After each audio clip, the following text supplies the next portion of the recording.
Bonjour à tous, bienvenue sur mon deuxième épisode de tout récent podcast. Je m'appelle Tristan Lafontasse, je suis le fondateur d'une entreprise qui est un club de passionnés de bouffe dont la mission est de valoriser le savoir-faire des producteurs artisans qui travaillent le mieux au monde.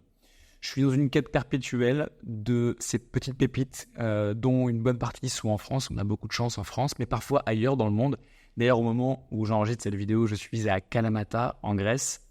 Concrètement, mon taf, c'est d'aller rencontrer ces gens, comprendre comment ils travaillent, essayer de comprendre comment ils vont se différencier d'un équivalent plus industriel. Et ensuite, lorsqu'on a validé tout ce qui comptait pour nous dans ce club, de leur offrir une très belle visibilité auprès d'une grande communauté de passionnés de gastronomie. On a une newsletter qui est envoyée à 11 000 personnes, on a les réseaux sociaux, maintenant ce podcast. Et puis en plus de cette visibilité, on leur apporte de l'argent, pas mal d'argent, puisqu'on est à, je ne sais pas le chiffre exact, promis, j'essaierai de vous le donner là, pour le prochain podcast, mais je pense qu'on doit être autour de 1,8 million d'euros qu'on a rapporté à ces producteurs sans se rémunérer dessus. Je le précise, c'est très important dans notre modèle économique. Nous, on est rémunéré uniquement par les cotisations des membres au Club Moi Chef. Ce podcast, c'est un espace pour moi c'est un petit cadeau que je me fais puisqu'il n'y a pas de contraintes. Peut-être que ce podcast durera 25 minutes, peut-être qu'il durera 1h30. Vous le savez, moi je ne le sais pas encore au moment où je démarre. C'est un endroit dans lequel je vais partager avec vous. Alors vous, c'est des membres du club, bien évidemment, mais aussi des entrepreneurs, des gens qui veulent se lancer dans l'entrepreneuriat ou juste des curieux ou passionnés de gastronomie qui n'ont pour plein de raisons pas encore rejoint le club. Partager avec vous ce qui s'est passé la semaine dernière, mes découvertes, les trucs qui m'ont excité, et j'en ai 2 ou 3, je suis très pressé de partager avec vous, mais aussi avec un fil rouge qui est celui de la transparence, ma vie d'entrepreneur, ses succès, mais aussi toutes ses difficultés. J'ai jamais hésité à partager tous les problèmes que j'ai pu rencontrer en tant qu'entrepreneur, donc je le ferai également à travers ce podcast. Le plan de ce podcast, de cet épisode, c'est que je vais vous le présenter, je viens de le faire, vous donner quelques chiffres très rapides. Ensuite, je vous parlerai des événements de la semaine dernière et des restaurants que j'ai pu découvrir. Ensuite, je vous parlerai du sujet de la semaine qui est l'histoire du club. Comment j'en suis arrivé, c'est une question qu'on me pose très souvent. Comment j'en suis arrivé à créer ce club? Parce que mon job, il fait rêver certaines personnes qui sont passionnées de bouffe, évidemment. Mais quand je leur raconte comment j'en suis arrivé là et toutes les étapes que j'ai traversées, d'un coup, ça fait un peu moins rêver. Donc c'est toujours sympa des fois de redonner un petit peu de contexte sur ce point-là. Ensuite, je vous parlerai toujours d'un petit truc un peu geek, parce que je suis un gros geek, vous le saurez, vous comprendrez, parce que quand je vous parlerai de ma formation dans quelques instants. Un sujet perso, et ensuite, je rentrerai en profondeur sur 2 producteurs que j'ai rencontrés très récemment, pas loin d'ici, producteurs de pistaches et producteurs d'olives de Kalamata, vous l'aurez deviné. Je vous remercie pour tous les feedbacks que vous m'avez fait suite au dernier épisode qui a été écouté. Je crois qu'aux dernières nouvelles, j'ai dépassé mon objectif qui était de au moins 100 écoutes de mon podcast. Je crois que je suis à 120. C'est fantastique pour moi. Je suis hyper content. Ça paraît peut-être petit en valeur absolue, mais peu importe. Moi, ce qui compte, c'est que mon objectif perso soit atteint. Il est dépassé. J'en suis franchement hyper content. Merci pour tous vos feedbacks. Je pense notamment, mais il y en avait plein, vraiment beaucoup. Je pense au moins une bonne quinzaine, vingtaine. Je pense notamment à Constance qui m'a fait des feedbacks très spécifiques et que je vais essayer d'appliquer dans ce podcast, notamment passer un peu moins de temps sur le détail des événements du Club Moi Chef, puisque comme Constance me le précisait, en effet, les gens qui sont peut-être pas membres du Club Moi Chef sont potentiellement un peu moins intéressés par ça. J'attrape mon verre d'eau que j'avais préparé mais pas au bon endroit, je bois une gorgée et je démarre. Avec le nombre de membres qui font partie du club, on est à 595, quasiment pas bougé. Je crois qu'on est à -1 par rapport à la semaine dernière. Sur les événements, on n'a pas eu d'événement Moi Chef la semaine dernière. C'est assez rare qu'il y ait une semaine sans événement, mais ça arrive. Pourquoi? Parce que la promesse qu'on fait aux membres, c'est uniquement des événements exceptionnels. Et en disant ça, on se permet de ne pas paniquer si pendant 2-3 semaines on n'a pas d'événement. C'est pas grave, ça arrive d'ailleurs très souvent en août ou même fin décembre. Mais on n'a pas d'engagement, ce qui nous permet de dire non à des trucs qui sont trop moyens. Et ça m'arrive de plus en plus de dire non à des événements et de ne garder que les trucs géniaux. J'ai plein d'idées, dont une, est-ce que je vous la partage? Je sais pas. J'en ai une que j'ai appelée Rideau. Et l'idée est un peu fraîche, elle date d'hier, donc c'est peut-être un petit peu trop tôt. Mais en même temps, est-ce que c'est pas l'endroit parfait pour en parler? Allez, je le fais. Non, je le ferai à la fin de ce podcast, tiens, si j'oublie pas. Faudra attendre la fin de ce podcast pour avoir cette nouvelle idée. Je vais vous parler de 2 repas que j'ai eu la semaine dernière. Un premier complètement raté. Pourquoi je vous parle de ça? Alors, je ne vais pas vous dire chez qui c'était parce que ça ne me ressemble pas du tout. Je suis extrêmement bienveillant dans toute ma démarche. Ça n'aurait pas de sens de ne pas l'être également dans ce podcast. J'ai fait un repas avec un membre du club chef, Antoine. Ça m'arrive très régulièrement parce que j'adore passer le temps avec les membres du club. J'ai mis une grosse contrainte géographique. On a fini par choisir un restaurant ensemble, un restaurant chinois qui était pas loin de chez moi. Et vraiment, je vais pas m'attarder dessus parce que c'était nul. Et je dis pas ça du tout pour critiquer Antoine. Ah, c'est pas lui, c'est nous qui avons choisi ça. C'est pas de bol. Il n'était jamais allé avant non plus. Mais c'était vraiment sans intérêt. Un espèce de bol curry. Le curry n'avait aucun goût. Il manquait cruellement de sel, mais bien pire que ça. Dedans, j'avais du poulet pané avec un panko autour. Et le panko était frit dans une huile qui était, je pense qu'elle était rance, ou elle était pas loin d'être rance. En tout cas, elle avait un goût hyper prononcé, très fort, hyper désagréable, au point où je n'ai même pas terminé mon plat, ce qui m'arrive pas non plus très souvent. Vraiment, vraiment complètement raté. Ce qui fera un contraste parfait avec un autre repas que j'ai fait avec un autre membre du club, Luc.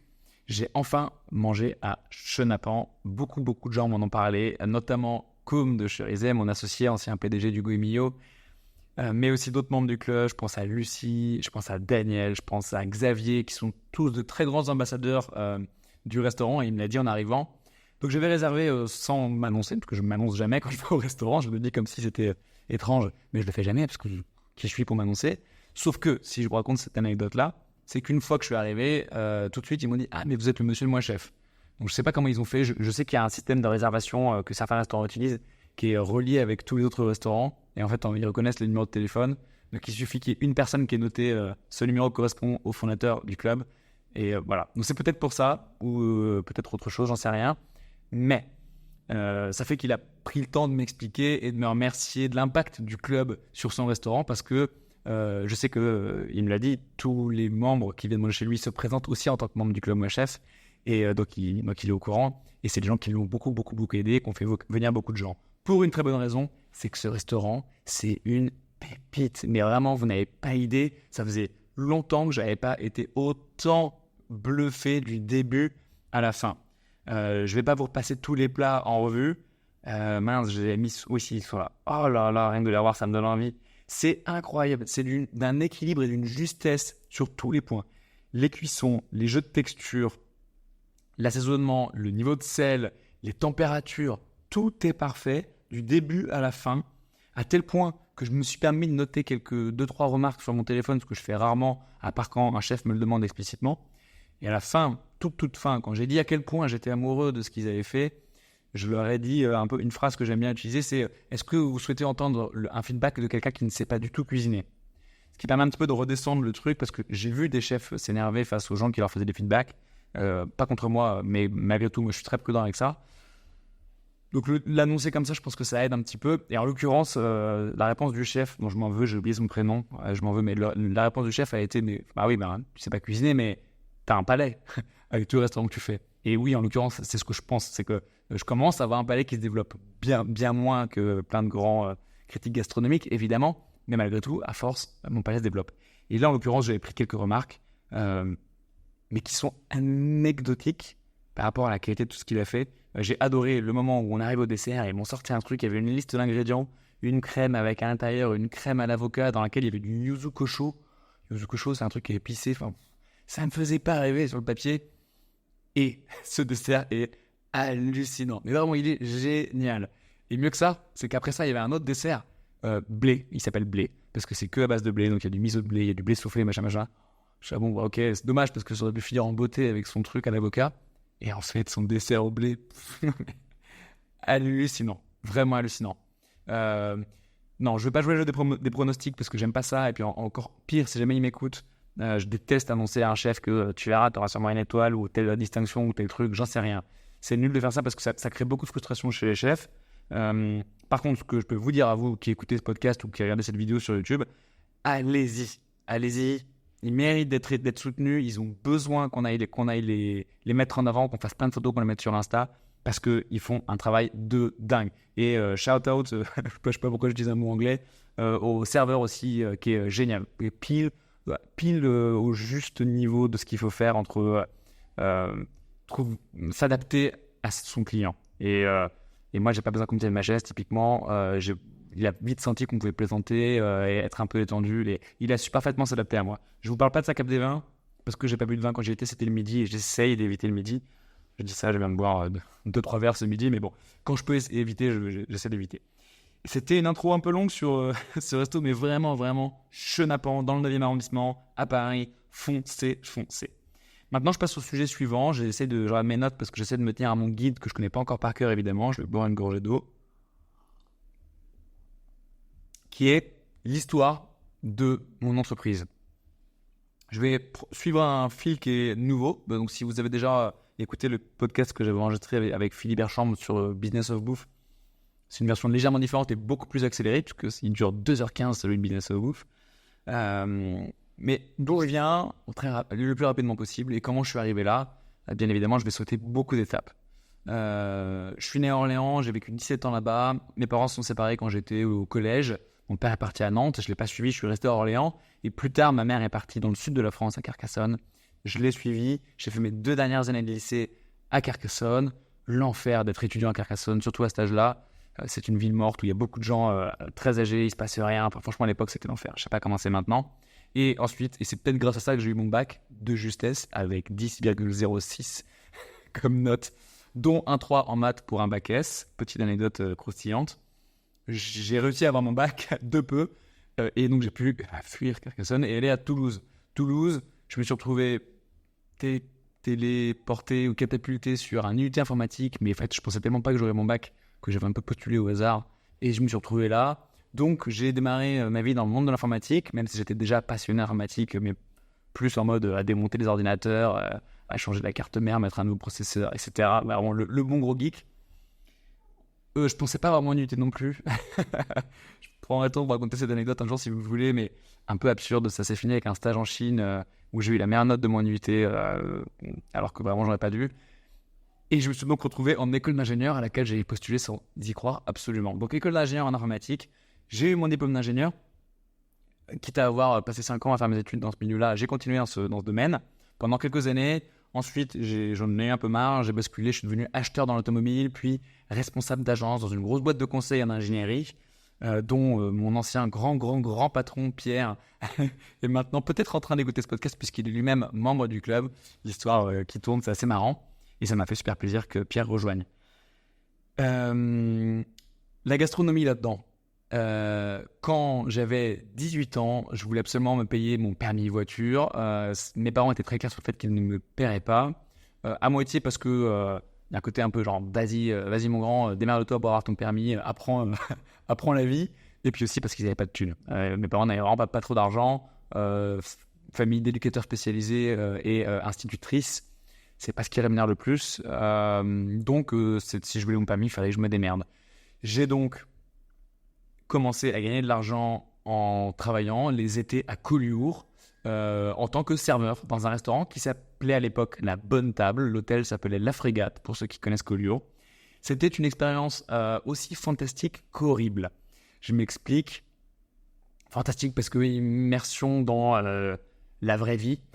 Gagner son propre argent, c'est fantastique. Et puis, je me retrouvais complètement autonome là-bas, à vivre ma vie, à faire ce que je voulais, sans mes parents. Donc, fantastique sur cet aspect-là. Et horrible parce que c'est un miracle que j'ai pas sombré dans l'alcoolisme, si ce n'est dans la drogue, puisque c'est un milieu, à l'époque en tout cas, mais je serais surpris que ce soit plus le cas aujourd'hui, où déjà ça picolait énormément, et ça, j'en faisais partie. Et autour de moi, ça prenait beaucoup de drogue, jusqu'à certaines drogues très dures.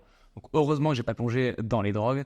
Néanmoins, c'est un milieu assez compliqué. Et puis l'autre partie, vraiment pas terrible, c'est que j'étais dans le pire restaurant. Mais je sais pas si j'ai déjà vu pire de ma vie. Alors, en l'occurrence, j'étais de l'autre côté du restaurant, donc peut-être que depuis, ça m'est arrivé de manger dans un restaurant aussi horrible que celui-là.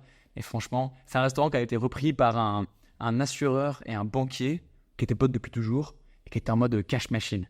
Et donc, j'ai vu des choses mais vraiment, je pense que ça a été un grand déclencheur pour moi, qui était larvé dans mon inconscient de plus jamais ça. Et si je peux un jour me battre contre ça et prôner le bon, tout ce que je prône aujourd'hui dans le club, je le ferai. Alors évidemment, en le disant, je me rends compte que je suis en train de connecter les points, et peut-être que pas du tout. Mais quand je repense à cette expérience, vraiment, je sais que j'étais choqué. Si ça vous intéresse d'en savoir plus, n'hésitez pas à m'envoyer un petit message. Peut-être que je vous donnerai des anecdotes j'allais dire croustilloc, c'est une expression qu'utilisait beaucoup Mathilde.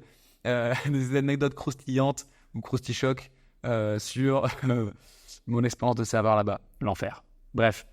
Ensuite, comme je vous l'expliquais, école d'ingénieur, nanani nanana, et je finis par me dire, j'en ai marre, je veux sortir de ce milieu-là, et je rencontre un chef à Toulouse, puisque j'étais à Toulouse à l'époque, qui me dit, je lui demande de me donner le secret de sa recette, et contrairement à ce que j'attendais, il me donne le secret de sa recette. J'étais convaincu qu'il y avait cette espèce de mythe du secret des chefs.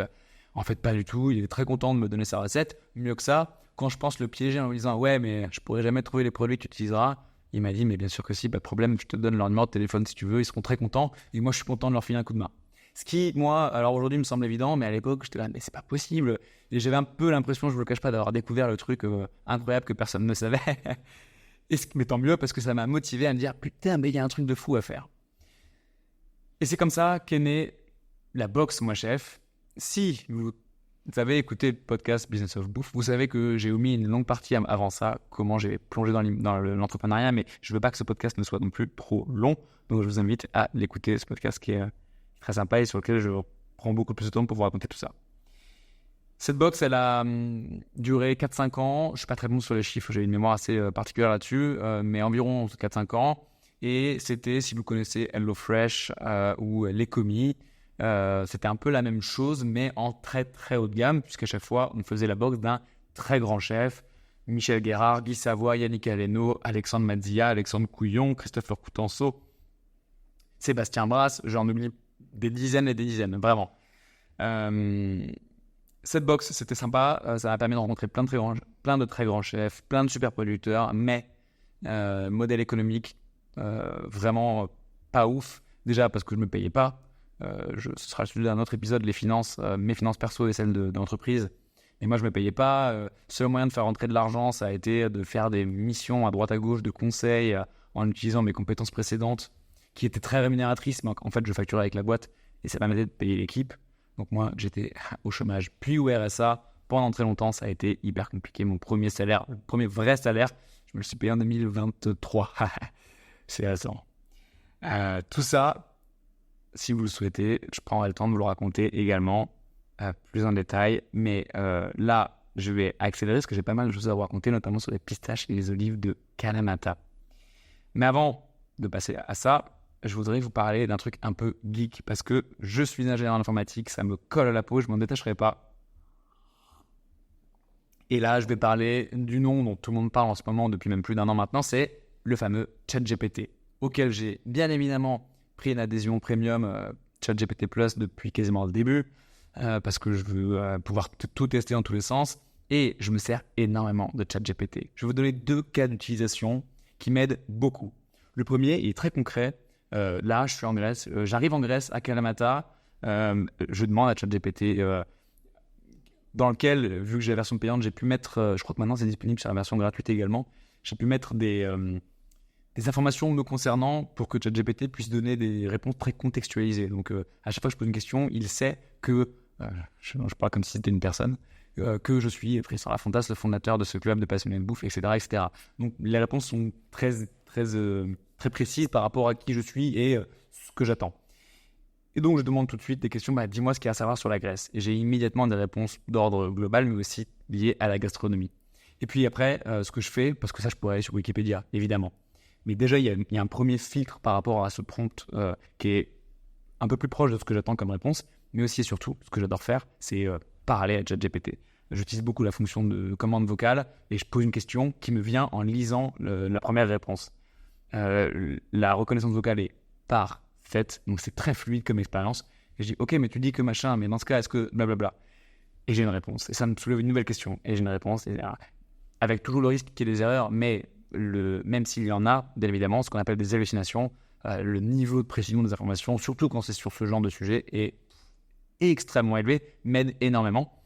Et je fais le même exercice quand je vais voir un producteur très spécifique. Quand je vais voir un producteur de pistache, évidemment, je ne sais pas tout sur le monde de la pistache, donc je commence à poser plein de questions qui m'aident à poser les bonnes questions au producteur. Alors, il y a tout un exercice, c'est pas juste parle-moi de la pistache. Il faut poser les bonnes questions. C'est une science de faire les bons prompts pour ChatGPT. J'ai passé pas mal de temps à étudier ce truc-là et à travailler mes prompts pour avoir les réponses que moi j'attends. Et tout ça, ça me permet, comme je le disais, de poser les bonnes questions quand j'arrive, de ne pas poser des questions qui n'ont aucun sens ou qui ne mèneront pas au bon endroit. Et à la fin de mon entretien ou du temps passé avec ce ou cette productrice, j'en ressors avec beaucoup, beaucoup plus de connaissances au global que je vais pouvoir partager avec vous dans ce podcast. Deuxième utilisation de ChatGPT que j'ai utilisé très récemment de cette manière-là, c'est le travail sur des fichiers de données. Ça a l'air un peu chiant dit comme ça, ça l'est peut-être, mais pas pour moi. On a, comme je vous l'ai dit dans l'épisode précédent, transféré une bonne partie de notre pilotage de l'entreprise sur Notion. Notion.so pour ceux qui ne savent pas ce que c'est, allez voir sur leur site. Et j'ai voulu retravailler les données. Donc, par exemple, une liste d'événements, je voulais les mettre dans un tableau sous Notion, mais structurer les données d'une manière différente. Par exemple, changer l'adresse des producteurs ou j'en sais rien. Et en fait, le faire à la main, c'est chiant. Moi, je suis feignant, je déteste ça. Là, ce qu'on peut faire maintenant avec ChatGPT+, c'est absolument incroyable. C'est que je lui dis, donc là, je fais un prompt très travaillé. Réponds-moi en tant que spécialiste des fichiers Excel, blablabla. Je vous passe le détail. Je vais t'envoyer 2 fichiers CSV. Je veux que tu fasses une correspondance entre les 2 fichiers en te basant sur telle colonne de référence. Et s'il n'y a pas d'info dans celle-là, mais il y en a une dans celui-là, tu la colles, blablabla. Et tu peux les retravailler, les changer, bref. Je ne pose pas de questions, je fais plein d'allers-retours. Et à la fin, j'obtiens un fichier CSV ou Excel, si vous préférez. Ce fichier CSV, je l'importe dans Notion et j'ai un truc hyper clean avec, j'espère, pas d'erreur. Mais bien évidemment, à chaque fois, je vérifie. Pour information, j'ai eu des erreurs. Ça m'est arrivé. Donc, il y a des moments où je sais que je pousse le truc un petit peu loin et je me sens obligé de vérifier. Et ça m'est arrivé qu'il y ait des erreurs. Donc, c'est pas parfait à 100%, mais c'est quand même fantastique. C'est vraiment fantastique. Fini pour les geeks. En tout cas, geek tech, puisque maintenant, on va faire des trucs un peu geek. Non, bientôt, on va faire des trucs un peu geek gastronomique. Mais avant, la dernière section, avant de parler pistache et olive de Kalamata, c'est sujet personnel. Désolé pour ceux qui me regardent en vidéo, je passe mon temps à regarder mon écran, mais je veux être sûr de ne pas perdre le fil, puisque vous le savez, c'est un exercice très récent pour moi. Sujet perso. Je vais vous partager un succès personnel dont je suis assez fier. C'est que j'arrête quasiment à poster un reel ou réel tous les jours sur Instagram. Je ne sais pas vraiment ce que ça va m'apporter, à part un peu d'ego flatté et plus de followers. Mais malgré tout, j'avais envie de le faire pour voir et pas regretter comme c'est le cas aujourd'hui. En fait, je pense qu'aujourd'hui, le nombre de followers que j'ai à titre perso et qu'on a sur l'entreprise sont un peu faibles par rapport à ce qu'on pourrait avoir vu l'intérêt que les gens portent sur la gastronomie.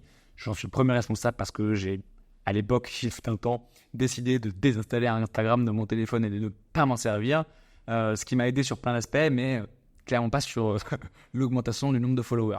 Donc là, au moins, je me dis, je me donne les moyens, je teste, je vais au bout du truc. Je sais pas quand est-ce que je m'arrêterai, mais pour l'instant, non seulement ça fonctionne, sur mon compte perso, je suis passé de 2000 à 2800 followers, pas mal, en une dizaine de jours. Et puis, sur le compte Mashep, j'ai pas vérifié, mais ça doit être anecdotique puisqu'on a seulement récemment commencé à partager les publications avec le compte Mashep également. Mais bien mieux que ça, en fait, j'adore faire ça. Je prends vachement de plaisir parce que j'adore apprendre et j'adore transmettre. Donc en fait, moi, à chaque fois que je vais à un endroit maintenant, j'apprends tout le temps quand je vais voir des producteurs. Donc je suis trop content de réussir à synthétiser 2 heures d'échange avec un producteur en une vidéo qui fait 1 minute 30. Je vais me lancer un peu des fleurs et c'est assumé, c'est un compliment qu'on m'a fait assez régulièrement sur ma capacité à synthétiser en très très peu de temps. Putain, je dis ça alors que je suis en train de faire un podcast qui, je le sais, va être hyper long. C'est comme ça. C'est le format podcast qui veut ça. Arrêtez de me juger, s'il vous plaît. Sur ces vidéos Reel, je crois que j'arrive à bien synthétiser en très peu de temps un échange qui dure 2 heures, mais des fois des jours. Et souvent, les producteurs me disent « Waouh, ok, bien joué parce que bon, vous avez compris, je suis pas très à l'aise à me lancer des fleurs, donc je m'arrête là. » J'adore le faire en tout cas, donc je pense que je vais continuer. Évidemment, plus vous me les likez, plus vous les partagez, plus je serai amené à les continuer. Ça, c'est l'ego qui parle, évidemment, mais c'est le principe de ces réseaux sociaux, malheureusement. Deuxième point que je voulais aborder sur le sujet perso. Ah oui, c'est toujours une question un peu random. Qu'est-ce que je vais manger ? Qu'est-ce que j'ai mangé ou qu'est-ce que je vais manger ? Je sais plus ce que j'ai fait dans le premier épisode. Qu'est-ce que j'ai mangé ce midi ? Du chevreau. C'était trop bon. J'étais donc avec un producteur de feta. Je ne vous parlerai pas de feta dans cet épisode parce que je ne me sens pas encore complètement prêt. J'ai encore 2-3 trucs qu'il faut que je digère de ce que j'ai appris aujourd'hui. Donc peut-être dans le prochain podcast. On était donc avec Memos, la feta grecque très connue que vous connaissez peut-être grâce à Profil Grec, qui ont une boutique à Belleville.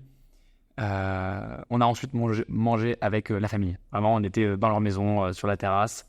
C'est un moment, moi, que j'adore. Je suis arrivé là, j'étais là, mais c'est mes moments préférés presque, parce qu'on rentre vraiment dans leur intimité et on partage un moment que je pourrais jamais partager avec eux autrement que en ayant ce club, qui consiste à aller les voir et à leur dire « Expliquez-moi ce que vous faites, je vais le raconter au plus de gens possible, enfin, si vous travaillez bien, et en plus, on va vous apporter de l'argent. » Et donc, tout de suite, on arrive avec une relation qui est hyper saine, hyper bienveillante, et en échange, bien évidemment, j'ai plein de feta dans mon sac, et surtout, on a fait un repas excellent, dans lequel il y avait, au début, on dit c'est de la chèvre. Bon, chèvre, sur le coup, c'est pas forcément le plus sexy.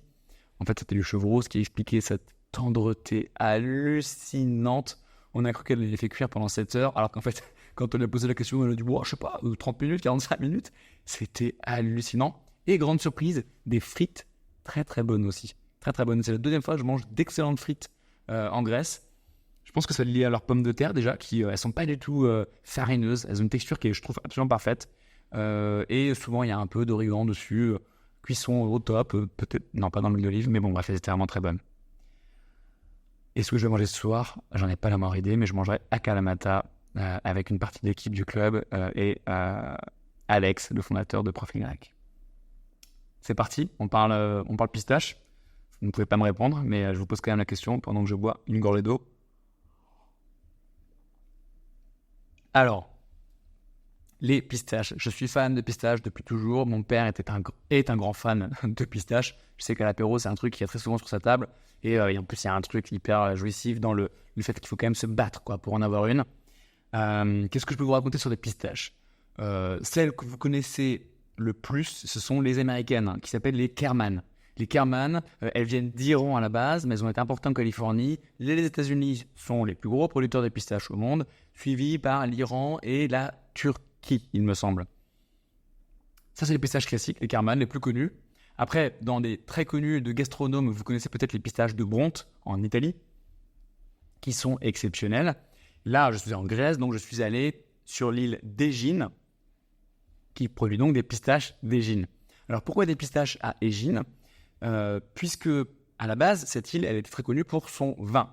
Et puis, fin du 19e siècle, il y a le fameux phylloxéra, ce puceron qui est venu des États-Unis et qui a ravagé... Est-ce qu'il est venu des États-Unis ? Oui. Et il a ravagé tous les pieds de vigne européens, progressivement. Ça a été dévastateur et il y a beaucoup d'endroits en Europe qui ont dû complètement se réinventer parce que leur économie était majoritairement basée sur le vin. Ça a été le cas d'Égine qui a progressivement remplacé ses pieds de vigne mourants par des pieds de pistachier, puisque le pistachier, c'est un arbre qui a besoin à la fois d'un climat semi-aride, mais aussi d'hiver assez froid. C'est parfait, Égine. Et donc maintenant, il n'y a quasiment plus aucun pied de vigne là-bas, mais il y a des pistachiers partout. Il y a une forte culture de la pistache qui est sous un label IGP, pas comme celle de Bronte qui est AOP. C'est quoi la différence ? AOP, ça veut dire appellation d'origine protégée. IGP, c'est indication géographique protégée. Est-ce qu'il y en a un mieux que l'autre ? La réponse est non, ou ça dépend. Globalement, à ce stade de mon niveau de connaissance, je préfère m'orienter vers les AOP en ce qui concerne la partie de produit, je ne parle pas des vins. Parce que de mon expérience, globalement, les AOP sont plus restrictives et contraignantes pour le bien-être de la planète, mais aussi de ceux qui mangent les produits. Il y a des IGP qui sont fantastiques. Je pense à celle de l'agneau de lait des Pyrénées, par exemple, elle est incroyable. Celle de la pistache des Gines, elle est pas mal aussi. En l'occurrence, le producteur qu'on est allé voir, il n'est pas dans l'IGP. Lui, c'est un alien. Vraiment, c'est le genre de profil pépite qui ne devrait pas exister en temps normal. Il a une histoire complètement folle. Il était photographe. Sa femme, Théo, j'ai plus son nom entier, mais j'imagine Théodora, mais il l'appelle Théo, est artiste. Elle a hérité de ce terrain sur lequel ils sont venus tous les deux. Je fais un raccourci puisque je n'ai pas posé trop de questions sur sa vie perso. Je me suis plus intéressé à la vie de la pistache. Mais bref, ils se sont retrouvés là-bas sans rien y connaître à la pistache, entourés de gens qui faisaient de la pistache. C'était il y a au moins une trentaine d'années, je pense 25-30 ans. Et ils se sont lancés progressivement dans le monde de la pistache. Et ce qui est génial dans leur histoire, c'est qu'au début, ils ont fait comme les autres faisaient. Par exemple, ils ont énormément arrosé leurs pistachiers, parce que plus on les arrose, plus il y a de pistaches et plus elles sont grosses. Ils ont également arrosé pas que de flotte, ils ont aussi utilisé beaucoup de produits chimiques, d'engrais. Et puis, ils nous ont raconté une anecdote. La première année, une fois qu'ils avaient tout ramassé, tout fait sécher, ils ont mis toutes leurs pistaches dans une pièce fermée.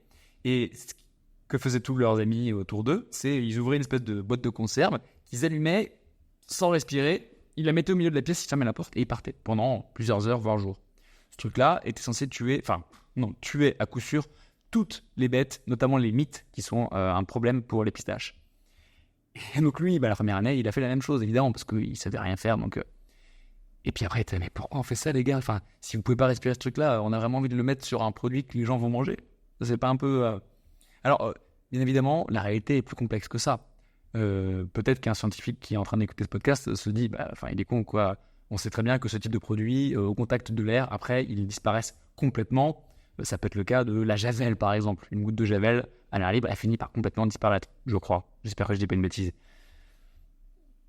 Enfin, j'espère, parce que dans les cours de l'AFPA que j'avais suivis, on conseillait de mettre une goutte de javel dans l'eau pour laver les légumes. Donc bon, j'espère que ce que je viens de dire est vrai. Bref, peut-être que c'est le cas aussi pour la pistache, mais il y a aussi une forme de bon sens de cette personne.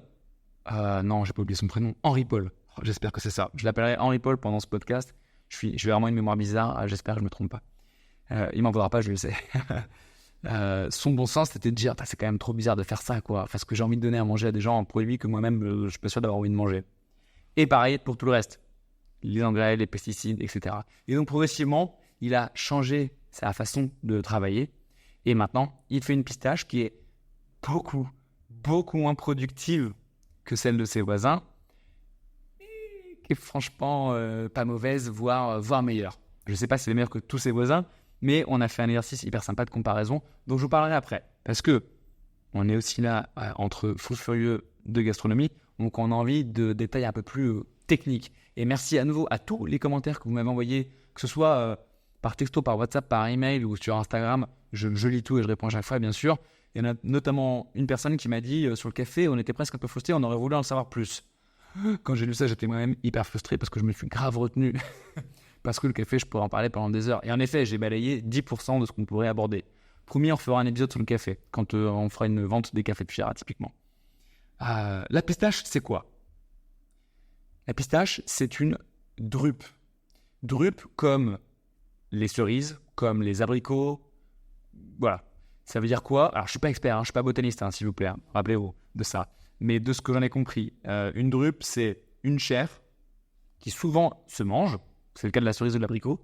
Pas dans la pistache, mais il y a quand même une chair autour qui est l'exocarpe. Après la chair, il y a un noyau dans lequel il y a une graine.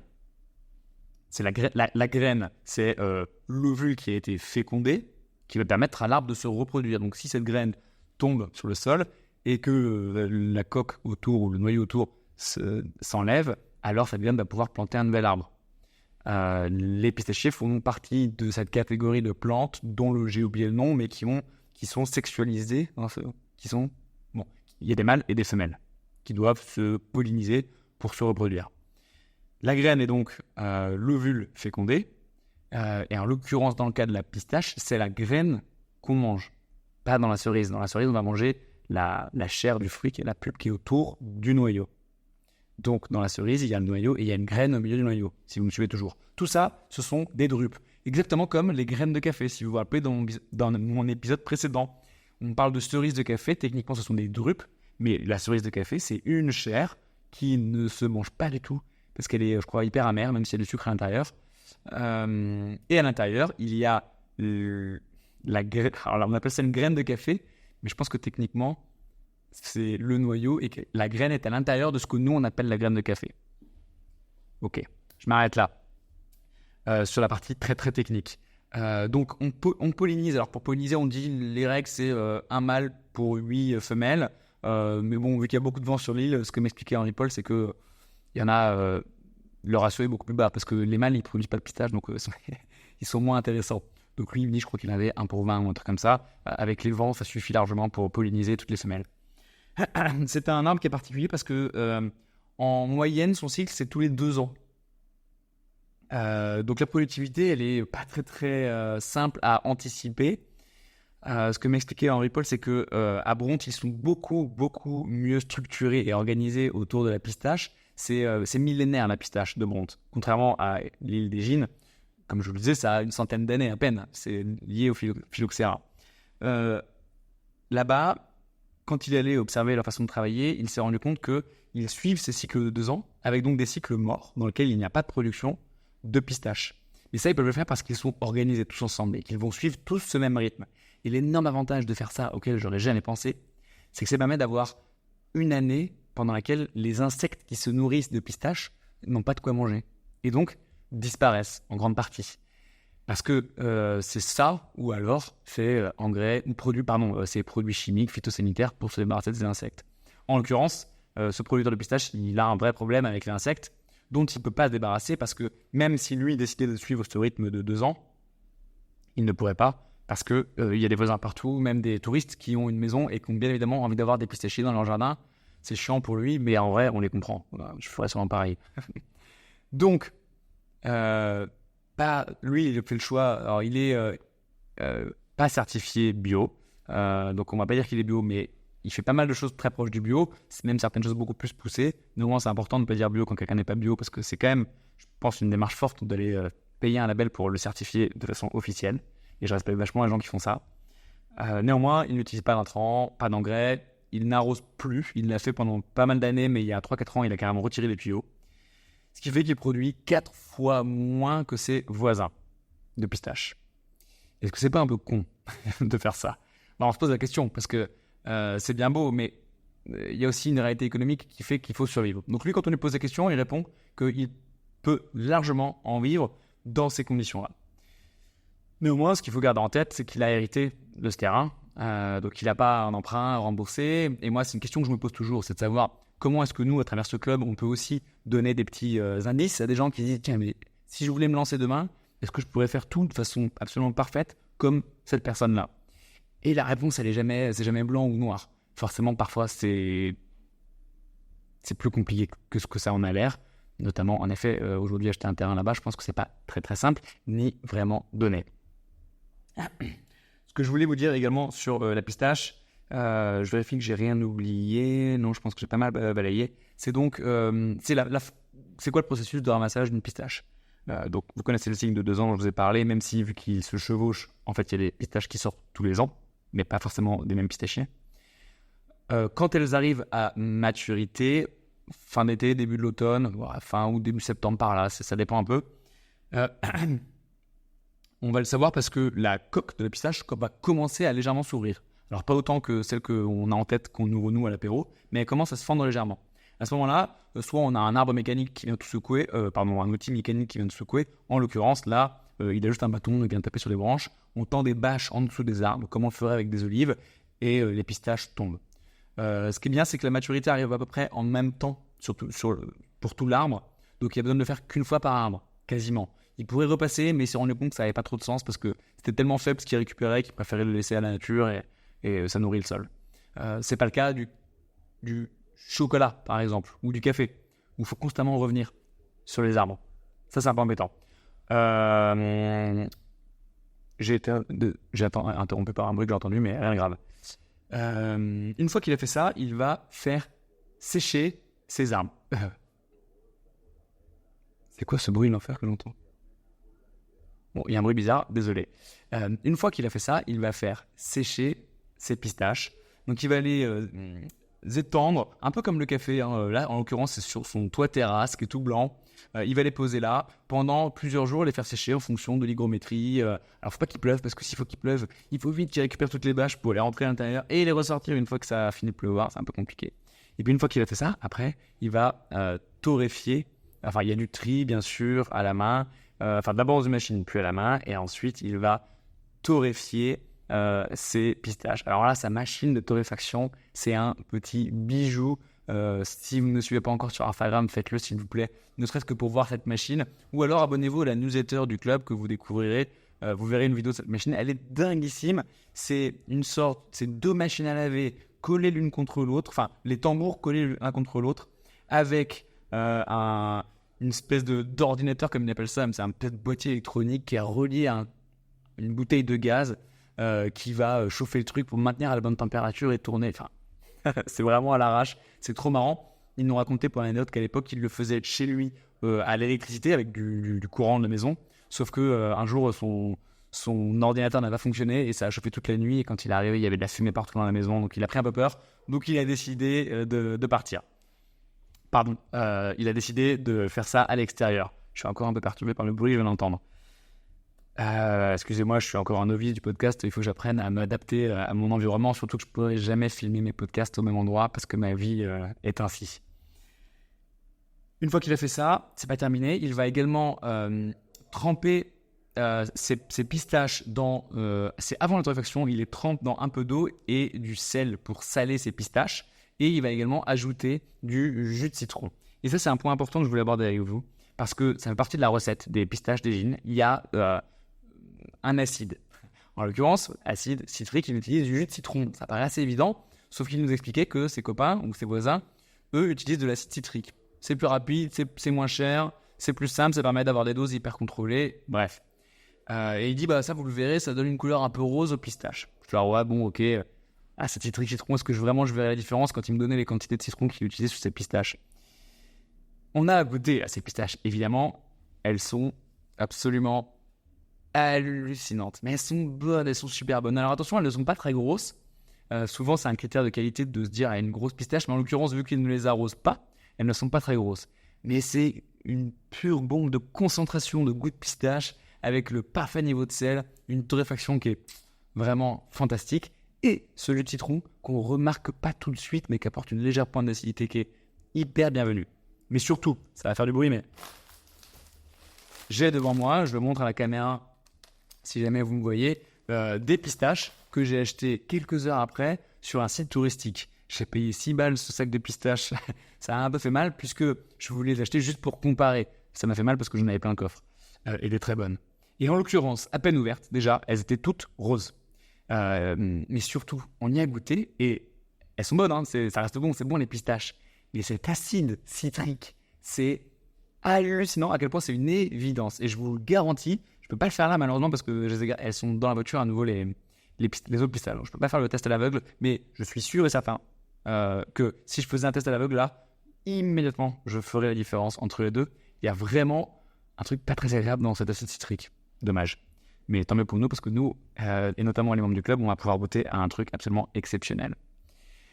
43 minutes de podcast déjà.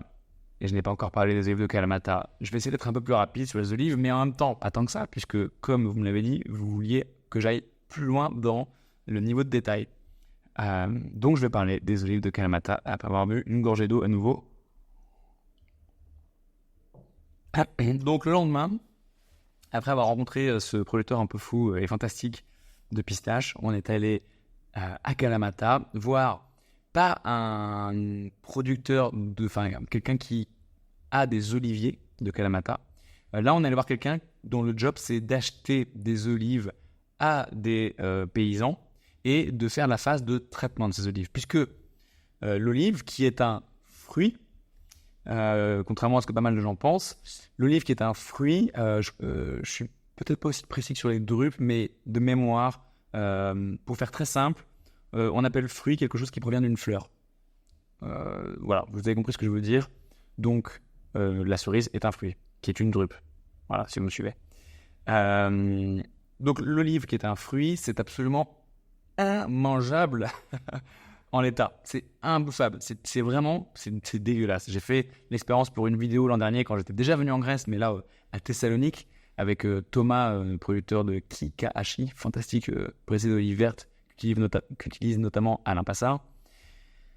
J'avais fait pour la vidéo à croquer dedans, c'est ultra astringent, c'est amer, c'est horrible. Donc, deux options, soit on presse ces olives pour en faire une huile d'olive, qui est absolument exceptionnelle, soit on les fait fermenter. Les olives de table que vous mangez, c'est un processus de fermentation. La fermentation, c'est vraiment partout dans notre cuisine, hein. Le fromage, le vin, les olives, plein d'autres choses, jusqu'au bout du monde, hein. Je pense au kimchi en Corée du Sud, ou au Japon, les sojas, bref. Comment est-ce qu'on fait la fermentation d'une olive de Kalamata? Donc, on va les récolter. Alors, en l'occurrence, la personne qu'on a rencontrée, lui, il est vraiment sur un positionnement très haut de gamme de l'olive de Kalamata. Vous allez comprendre tout à l'heure pourquoi. Donc, il a un cahier des charges très strict déjà sur le type d'olive qu'il va récolter, le moment où elles seront récoltées. Quand on veut faire les choses un peu moins bien, on se moque un petit peu de la maturité des olives. On prend le maximum pour vendre le plus gros poids possible d'olive de Kalamata. Sauf que lui, vu qu'il a ses critères de sélection, il va leur dire « Attends, là, tes olives vertes, j'en veux pas, tu te les gardes. » Donc, il y a des premiers critères comme ça, et après, les critères liés à la production, comment est-ce qu'on traite les oliviers, est-ce qu'on les traite ou pas, comment est-ce qu'on gère le désherbage, le niveau d'arrosage, etc. Une fois qu'on a ces olives, ce qu'on va faire, c'est, je vous donne la version industrielle. On les incise légèrement. C'est vraiment, faut imaginer un coup de cutter, hein. C'est presque difficile de le voir. Si vous en avez chez vous en ce moment, allez les chercher, vous verrez, elles sont toutes incisées. Et c'est normal. On va les inciser, si on a un industriel, hein. Les mettre dans une saumure, eau, sel, un peu de vinaigre, et hop, c'est fini, ça part, c'est vendu. Et on les vend dans les bocaux. Là, c'est la version industrielle. En l'occurrence, il n'y a quasiment pas de fermentation. Ce que lui, il fait, c'est complètement différent. Il ne va pas les inciser. Il va les mettre dans une saumure donc là, eau, sel, pas de vinaigre, et les laisser pendant plusieurs mois, 3, parfois 4 mois. Pourquoi c'est pas précis comme chiffre, 3 ou 4? C'est qu'en fait, il va constamment faire des mesures du taux de sel et de pH qui peuvent évoluer en fonction de la température, l'hygrométrie, etc. Et quand il atteint le bon niveau qu'il souhaite, alors il va passer à l'étape suivante de traitement des olives. Il y a un tri qui est réalisé à ce moment-là, et elles sont incisées seulement et seulement à ce moment-là.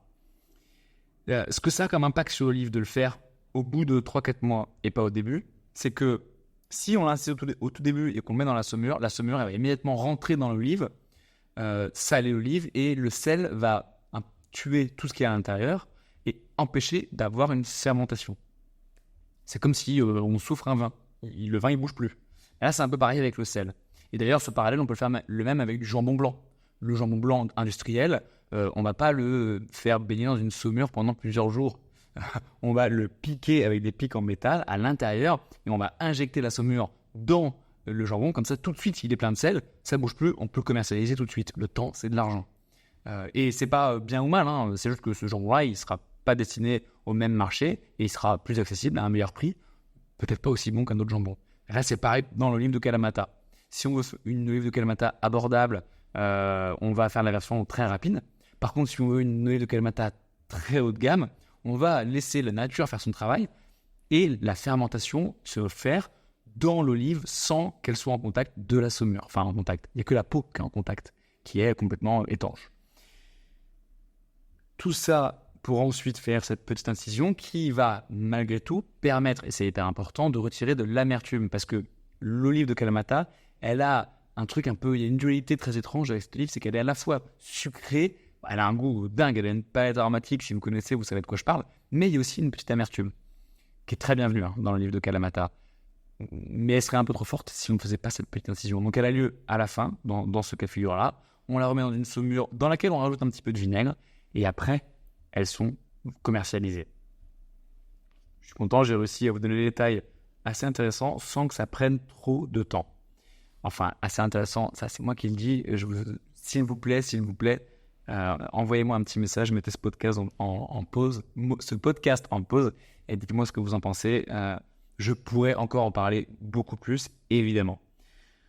Tout ça, ce sont des produits que vous allez bien évidemment découvrir dans le club si vous êtes membre du club. Mais comme ce podcast n'est pas destiné que aux membres, je ne peux pas trop m'attarder là-dessus. Vous les découvrirez à travers notre newsletter et vous pourrez les acheter au tarif de grossiste, ce qui est quand même assez stylé. J'ai terminé tout ça, super. C'est maintenant que j'aurais dû parler d'un truc geek si j'avais suivi mon plan, mais je ne l'ai pas suivi. Il reste deux trucs. Les questions et un teasing pour ce qui arrive après.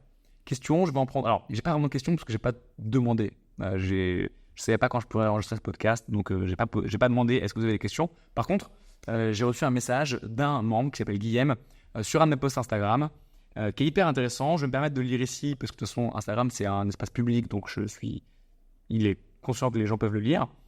Et je vais considérer ça comme une question, ça me permettra de vous apporter une réponse. C'était sur un post où je parlais de je sais plus quoi d'ailleurs, mais peu importe. Celle qui avait été mise en avant sur le club était excellente. Pour autant, actuellement, alors là il parle de sauce soja, ça y est, je me rappelle, je parlais de sauce soja. Pour autant, actuellement, il devient de plus en plus frustrant de ne pas pouvoir commander comme avant. En pas même 24 heures, les produits sont dévalisés, trop de membres ou pas assez de produits disponibles. Là est la question et c'est bien triste, avec 3 emojis qui pleurent. Guillaume, sache que tu m'as rendu très triste également en m'envoyant ce message, même si depuis tout va bien, puisque j'ai pris le temps de te répondre la tête froide et on s'est fait plein de bisous à travers nos commentaires et je sais qu'il n'y a aucune animosité et j'espère que tu sais qu'il n'y en a aucune de mon côté, bien sûr. Pourquoi je dis que ça m'a rendu triste? C'est parce que je suis hyper émotif déjà de nature et puis là on touche à un sujet hyper sensible dans le club qui me touche.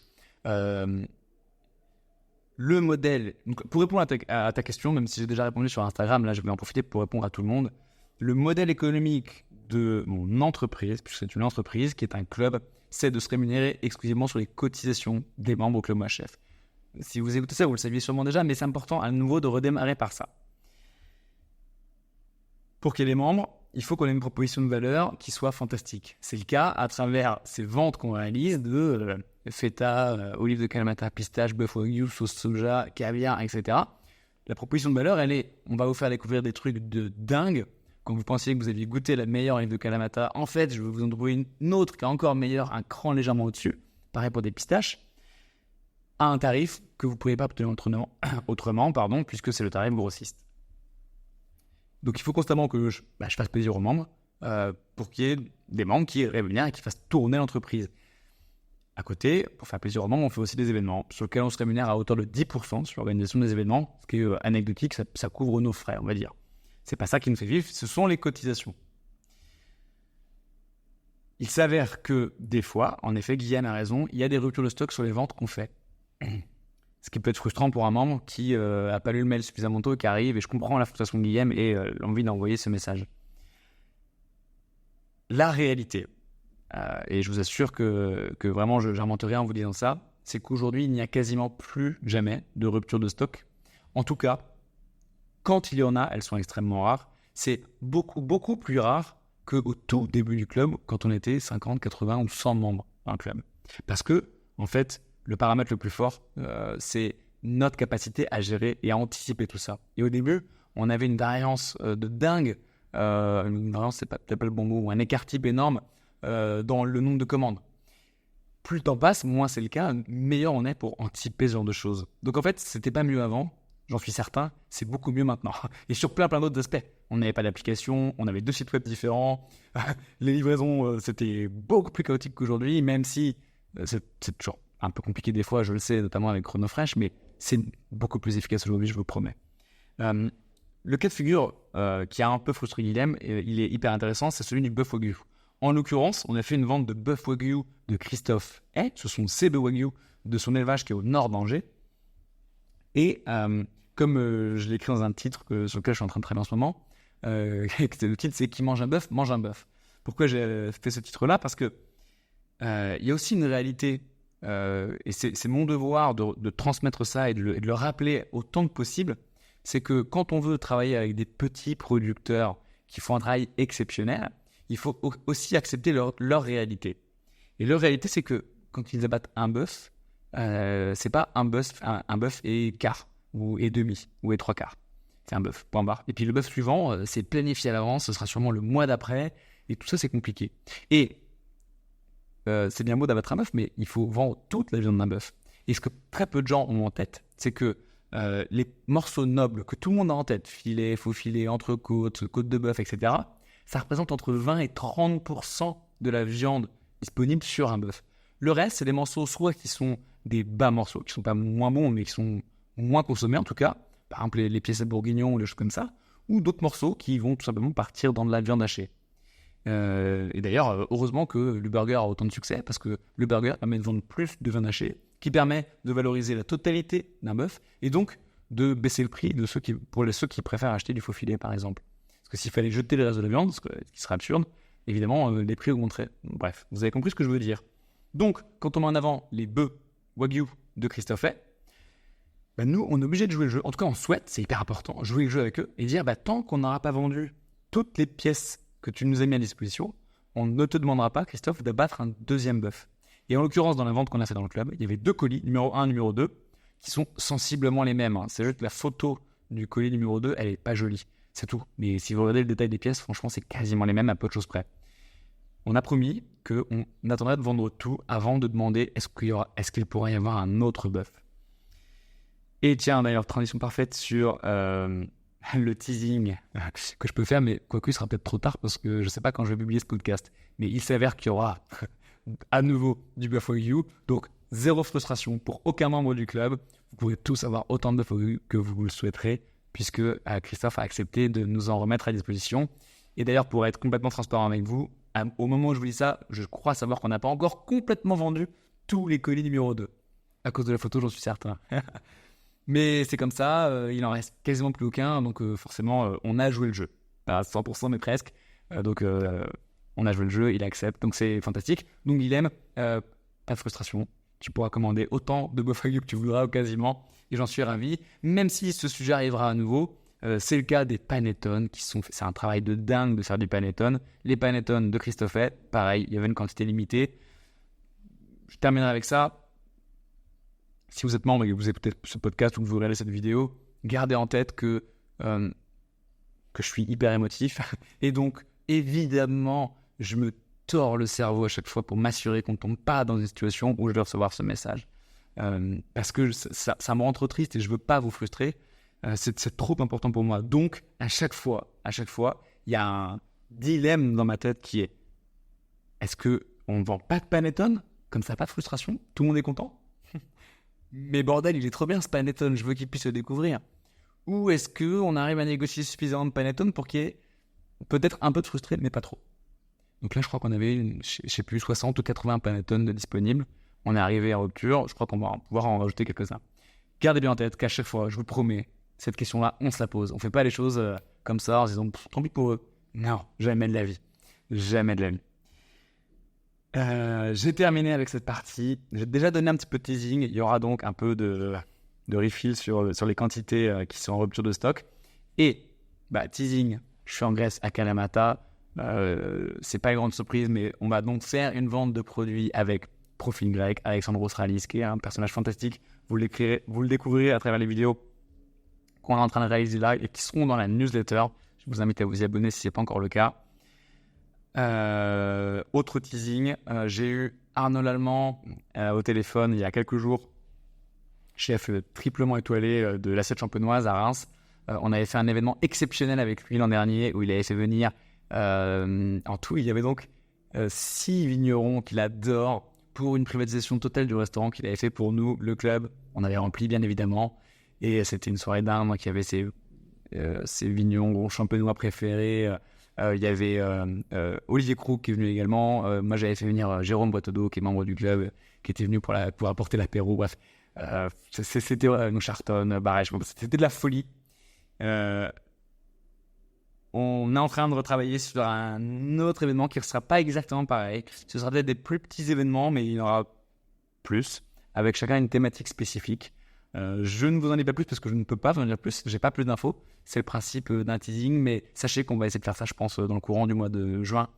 Ça devrait envoyer du lourd. Si vous êtes encore là, après pas loin d'une heure, je vous aime, sincèrement. Ça me fait trop plaisir parce que si vous êtes encore là, c'est que on partage clairement la même passion. Sinon, vous seriez déjà parti. Si vous avez pu absorber toutes ces infos sur les drupes et la petite entaille qu'on met dans le livre de Kalamata, c'est que vous êtes un peu barré comme moi. Et j'adore ça. Je vous aime pour ça. Je vous remercie d'avoir écouté mon podcast ou d'avoir regardé la vidéo sur ma chaîne YouTube. Évidemment, vous le savez, tous les podcasts terminent comme ça. N'hésitez pas à mettre une note dessus, à le partager à des amis autour de vous, à vous abonner à la newsletter du club également, parce que franchement, elle est de mieux en mieux. C'est mon ami Stéphane, journaliste food, qui la rédige. Et ce qu'il fait comme travail, c'est fantastique. D'autant plus que là, il est en train de filmer beaucoup de choses pendant ce séjour en Grèce. Et vous allez avoir vraiment une newsletter qui sera extrêmement riche et plein d'informations passionnantes pour vous. Je vous invite enfin à m'envoyer des messages pour me dire ce que vous avez aimé et ce que je pourrais améliorer sur ce podcast. C'est un format que j'ai décidé de façon très spontanée, qui a forcément énormément plein d'axes d'amélioration. Donc, s'il vous plaît, dites-moi ce que vous aimez, ce que vous avez aimé et ce que je pourrais améliorer. Je vous embrasse, mangez plein de belles choses qui respectent votre santé, la planète, les femmes et les hommes qui travaillent ces produits et surtout aussi qui sont excellentes pour vous. Je vous dis à tous à très bientôt.